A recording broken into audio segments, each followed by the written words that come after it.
Vlogmas day, what, 19? Today's Vlogmas day 19. Joe wanted to talk about the industry that we used to be in for our job.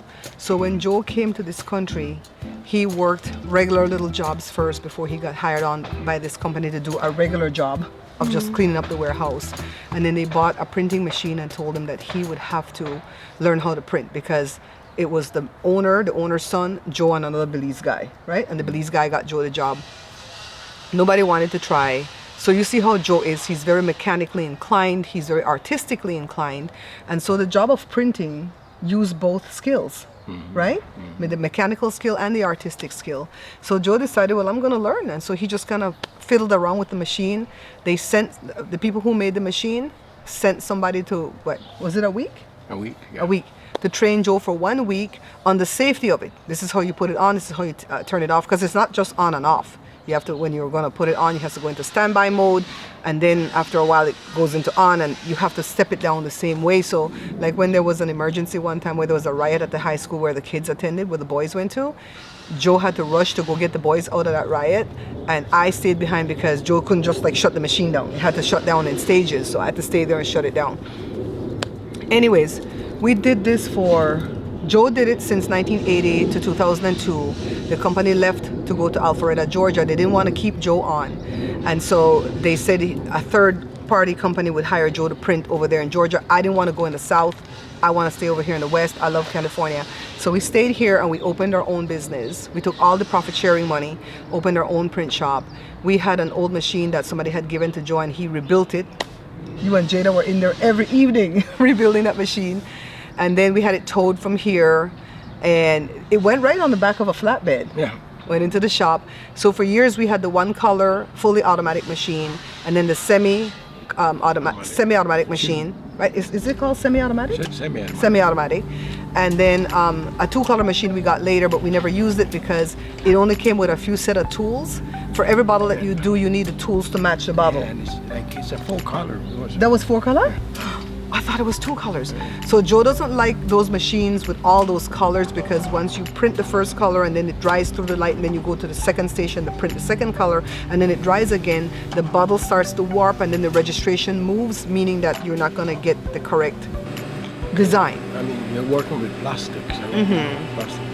Yeah, so like if you're putting the word Hello People Joe here, right, and the hello goes on first in one color and then the people is supposed to go right next to it in a second color, it might move and the word people might be coming over on the hello, or it might move too far, and so that's what the registration means, right? And if you look under the bottle of a plastic bottle, it has a little indentation. That's where the pin picks up the bottle to spin it. These things all serve a purpose, right, Joe?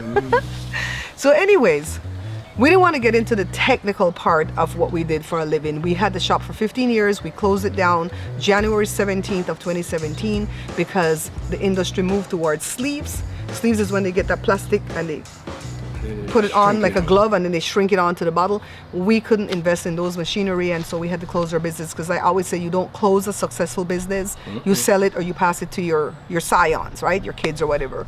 So we closed it down. But we wanted to talk about our clients, right? So first of all, Joe, who was our biggest client? Australia? Well, not quite Australia. It was a third-party company that would buy the bottles from the bottle maker and then send it to us, people like us, to print it. And they were giving us Australia, Journey, and Coach.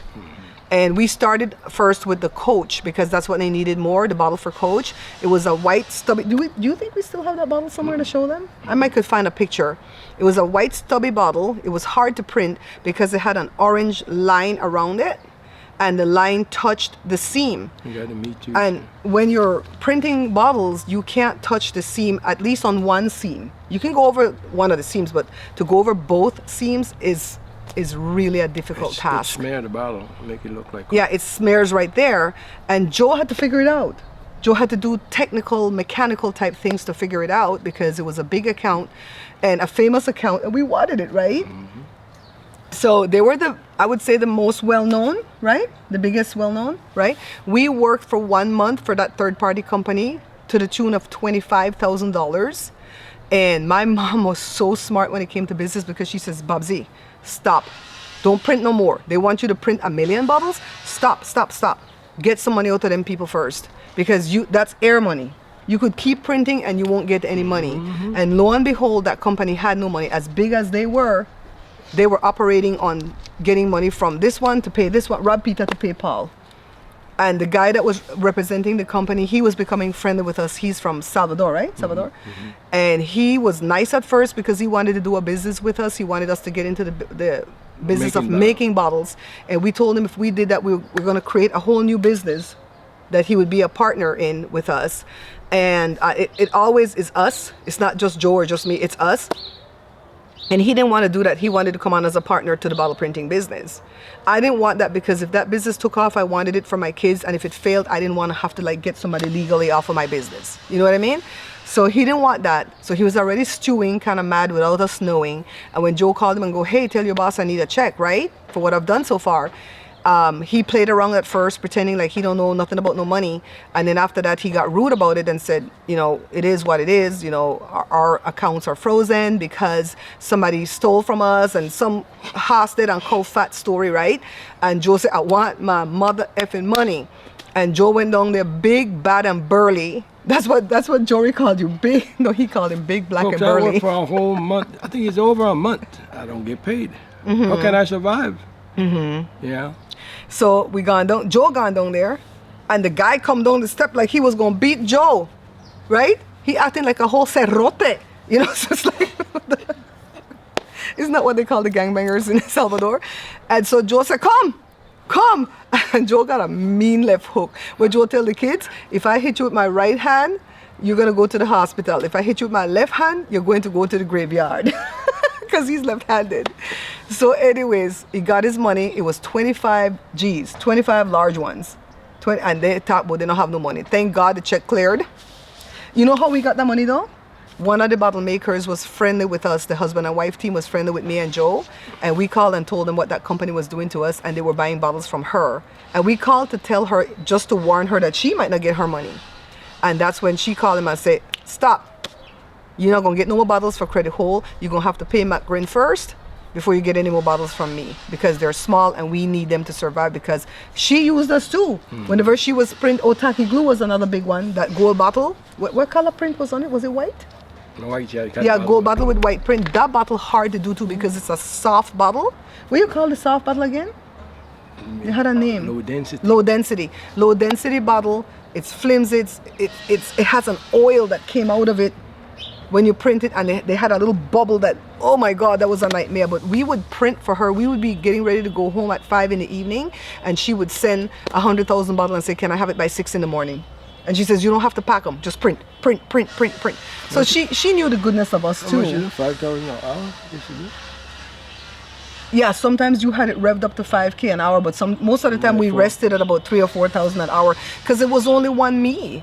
And when we started the business, I was 270 pounds and I couldn't keep up. I'm like, couldn't keep up, right? And then I remember one of my brother-in-laws came to help us one day, and he said, you watch, you stand right here and feed these bottles onto this machine, and you will lose all that weight and you'll be able to do this by yourself. And he didn't lie. I lost 100 pounds and I did that stuff myself in my sleep, Hambu. So anyways, those are two of the biggest, like, well-known companies that we printed for. And again, Tacky Glue was through the bottle maker. We didn't go directly to Tacky Glue. Another one that's big now that wasn't big at the time though was Lucas Oil. That's who we started with. Again, that was a third party, a guy that would get the order. He would buy the bottles. He was a snake, yo. Oh my God. He is a born Mexican, adopted by Jewish people, and was raised Mormon.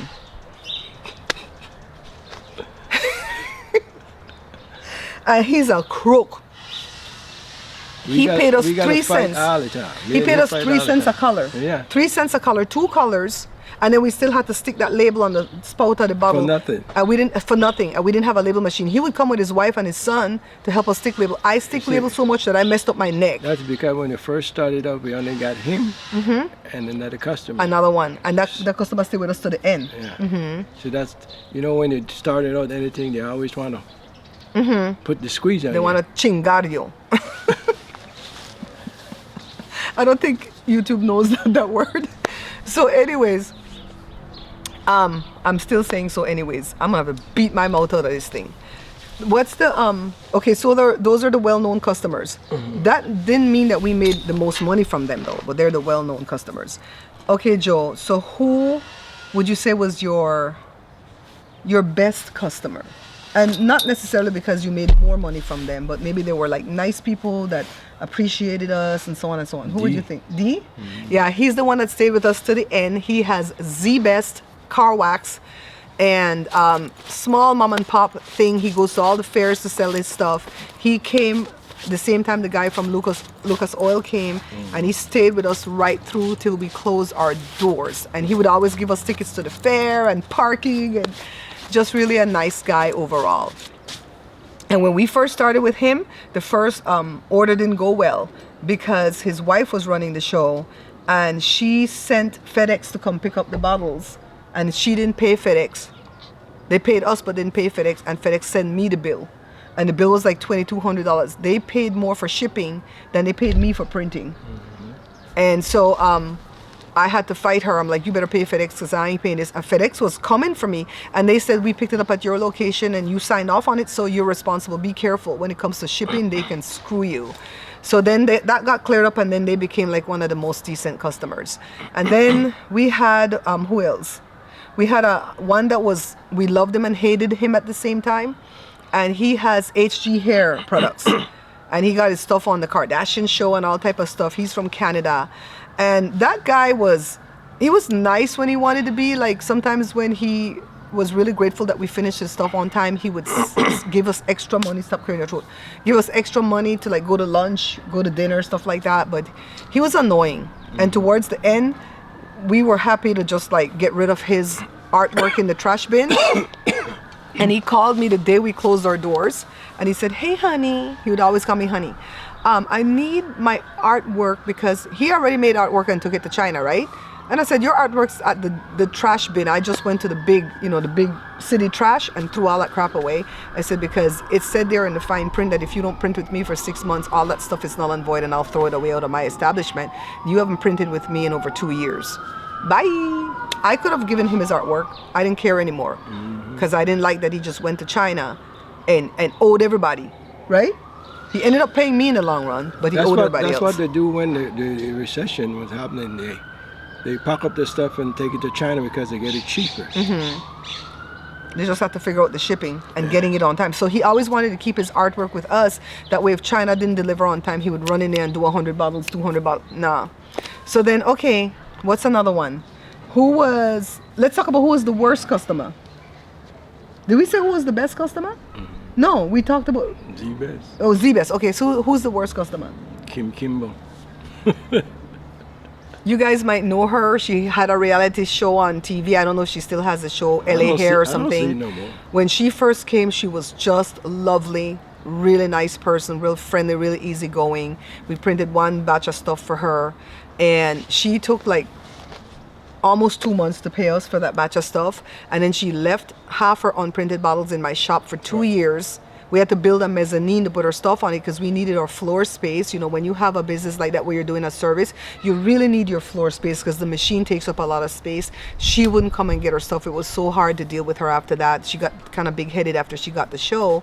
And then finally she came back and wanted to print stuff again. She finally took that stuff out because by then it needed to be reflamed. She went with different packaging, and she came back around again, and Joe told her, you're gonna have to pay me right when I'm done. You can't get no net 30 because we're in a bind. This was 2016. My mom was sick. We kept spending a lot of time with my mom, so the business was slumping and we needed the money, and she knew that going into it. And then my mom passed right in the middle of Kim's job, and when she called me and she says, am I gonna have my stuff on time? I said, my mom just passed, but I'm going to do everything within my power for you to get your stuff on the date that I promised you, even if I have to work at night while we're planning her funeral during the day, so on and so on.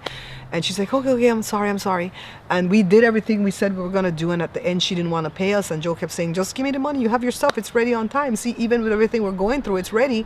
And she did not want to pay. And she says, when have I ever not paid you? And Joe says, I only worked for you once, and it took you 2 months, and I told you up front I needed the money. We didn't lie when we needed the money. No. We are a small business. And she didn't want to pay us, and Joe says, it's simple. We don't even have to have this fight, Kim. Just send the money with the truck driver. Or go Zelle. At that time, they didn't have Zelle. You would have to do a money transfer. Wire the money into my account. Do something, but give me the money. And she started to cuss Joe out and called him all type of ninjas, all type of words. And Joe was like, whatever. Joe didn't cuss her back. Joe was like, whatever. All I need is my money. We don't even have to have this fight. So What should I work up myself about it for? her sister Leah eventually got us paid because Leah handled the money. And she goes, what's going on with these bottles? And King don't want to pay us. So Leah found the money from somewhere and they paid us and they got their bottles, and that was that. Ya acabó. Nunca más. So that, I would say that's our worst customer, right? Oh, and Tim Tran. Remember him? Oh, Remember yeah. Tim Tran? Yeah, he had, what did he have? A bottle with a measure line on it, right? And it was a different, what was that bottle called again? It wasn't PVC? PET? Not PET. PETE. PETE. That's because bottles have different types. PVC, PETE, HDPE, LDPE, MDPE. Oh my God. So it was PETE. And we weren't sure that our inks were going to stay on that. And there was a phrase in the industry that said the ink doesn't think. So it's either going to stay on the thing or it's not going to stay on the thing. There's nothing I can do to make it stay, right? So we tested the thing for him, like 50 bottles, and we sat it there for like 2 weeks, and the ink did not come back off. But when we printed the whole batch for him, like 5,000 bottles, some of the ink came off of some of the bottle, not all of them. So I guess certain parts of the bottle wasn't made up to standard. Because they buy this stuff from China, right? And so he got mad and he wanted money back. And when Joe went to go see him, Joe says, I can't give you money back. I actually printed it. I told you this thing might not work and you wanted to take a chance. And he told Joe verbally in the meeting, it's okay. Just call this a wash and we're going to move with a different bottle next time. And yada, yada, yada. See, it was my fault. I should have get it in writing. Yeah, when Joe got back, I sent him an email to put that in writing, that we didn't owe him no money, that we're going to move forward. And that's when he said, F you and your mama, and I want my money back. And I'm going to get it back this way. And he wanted us to flame treat bottles for him when we printed some other type of bottles. And the flame treatment, we used to charge like 2 cents a pass, right? The flame treat with the fire, to turn the fire on the machine. And we had to charge for that because we had a propane tank we had to feed that fire out of. And so that's what we had to come to, those conclusions, those terms, right? Because he wanted his money back, or he was going to sue, all type of stuff, because he didn't get it in writing when he went. I do everything in writing. And so we had to work a year because he didn't come often. So we worked for a whole year for him. And every time we printed the bottle, we would only get paid for the printing and not for the flaming. Thank God that I only had to put the bottle through once, because I would have been mad if I had to put it through twice and not get paid for the second pass. So we just turned the fire on, flamed it. And when it was done, I wrote him a FU letter. And I'm like, gone. And he's like, what? But we're working well. You're finishing my things on time. Things are coming out right. It was only that one hiccup. No, it was a year of my life that I hated you and I spit venom at you and you can go play in traffic somewhere. That's how I really felt about him. So that was the worst customer, right? So then who was the one that gave us the most money? What do you call that? What do you call it? It's not necessarily the big, the most profitable. Thank you, sweetheart.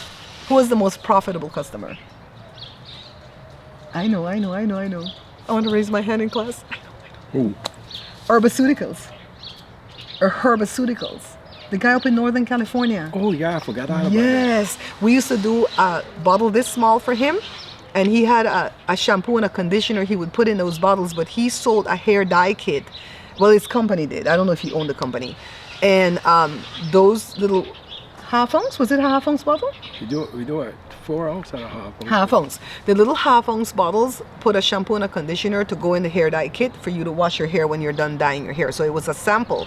So he didn't make money per se off of that, but he paid us 6 cents? Yeah, 6 cents a bottle, one color. And Joshua loved that account because he would sit at the back of the machine, watch his favorite TV shows on his phone, and he would just check the bottles as they come by. And they come down like a conveyor belt, and he would just check. And if you check like 1 in every 10, 1 in every 20, they're pretty much not going to have problem if you see that it's clean, right? And once it's dirty, you know, like the screen sprung a hole or something and too much ink's getting in on one spot, it was like, Daddy, stop, gotta patch a hole.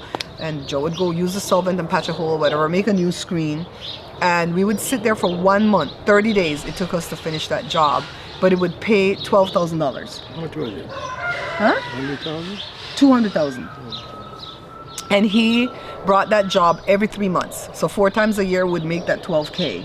Man, that was some good money. I would give my mom 10%. Joshua would get a big paycheck. We had a big paycheck. Ooh, cha. No, Then, I don't even have a paycheck. I got a Then- zero check. Then he had a 4-ounce bottle with a line on it that you measured the hair dye in, and it's just a line and then the name of the company that was printed on the thing in white on a natural bottle. They don't say see-through bottle, they say natural or clear, right? And that was only $5,000 every 3 months. So he would never bring both bottles at the same time. So maybe he brought one in January, and then he would bring the other one maybe February, and then go to the, after the spring, one in April, one in May. And so we would make $17,000 off of him 4 times a year, right? Well, I wouldn't do too bad for folks when you out there. But it's And at the end, we gave him to one of our friends. We handed that account. That's the only account we savored and handed over to a friend. The other guy that's the best customer, Z-Best, he was going to go find his own printer, right? Yeah. So I think that covers everything, right, babe? yeah. So do you regret losing the business? Not really. Do you miss it? No, I don't. But were you happy the time that you had it? I'm happy the time that I have it. Now that it's Are gone. you glad you tried it even though it kind of left us in debt with our house? Because you never know. So Joe came inside and made some food. So let's wrap it up really quickly. The most difficult bottle that you ever did. Tell the people. There's that little slim bottle with that With the waistline. with the waistline. The yellow rose. Yeah, the one with the bottle. yellow rose. That was the hardest one to do because you got to get down in that little there was curve and so How you did you do that? Did you have to do something to the machine? yes and no. You got to do it with the screen also. You got to make some part of the screen a little bit tighter, like on the top. You got to make it tighter, but when you get down in that little gully, you got to try to loosen up the screen a little bit so you could set down in there. And so that's one of the things that we talked about earlier in the video where it said it had to be artistic and mechanical Right. at the same time. And then with the squeegee coming over, you got to give the squeegee a hump. You got to have that.